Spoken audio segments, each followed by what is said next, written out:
না, তাদের 3 নম্বর শ্রেণী হচ্ছে যারা আত্মীয়তার সম্পর্ক বিচ্ছিন্ন করে দেয়।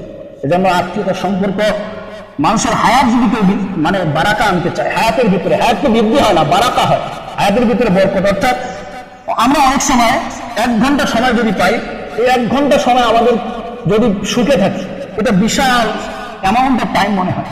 অথবা যদি দুঃখে থাকি, মাত্র 24 ঘন্টা সময়টাকে অনেক কষ্টকর মনে হয়।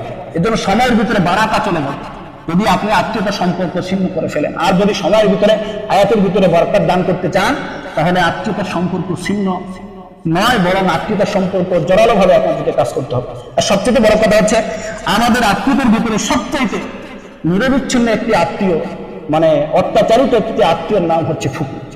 আমরা দেখেছি, আমার ব্যক্তিগতভাবে আমার কোনো ফুফু নেই, তারপরে আমি যেহেতু সমাজের, আপনাদের মতোই কোনো একটা সমাজের বাসিন্দা অথবা আপনাদের সাথে চলাফেরা করে থাকি, সমাজের সবচাইতে বঞ্চিত একটা আত্মীয়র নাম হচ্ছে ফুফু। আমরা অনেকেই এই ফুফুর সঙ্গে ভালো আচরণ করি, অথবা বাবার পক্ষ নিয়ে ফুফুর সম্পত্তিটাকে আমরা অনেকেই নিজের সম্পত্তি মনে করে ভোগ করতেছি।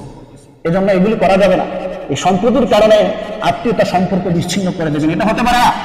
যারা আত্মীয়তা সম্পর্ক বিচ্ছিন্ন করেছেন, আজ থেকে তওবা করতে হবে যে আমি আত্মীয়তা সম্পর্ক থেকে আজকের থেকে জোরালো ভাবে কাজ করব।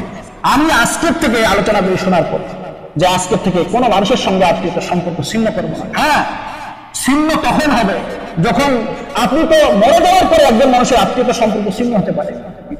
আপনি মরে যাওয়ার আগে আত্মীয়তা সম্পর্ক ছিন্ন করে দিলেন বিন্দু পরিমাণ মানে স্বার্থের কারণে, তাহলে আল্লাহ তাআলা আপনাকে কিভাবে জান্নাতে দিবেন? তাহলে আপনি যদি জান্নাতে যেতে চাই, 17 শ্রেণীর অন্তর্ভুক্ত না হতে চাই, তাহলে আমাদেরকে অবশ্যই আত্মীয়তা সম্পর্ক ছিন্নকারী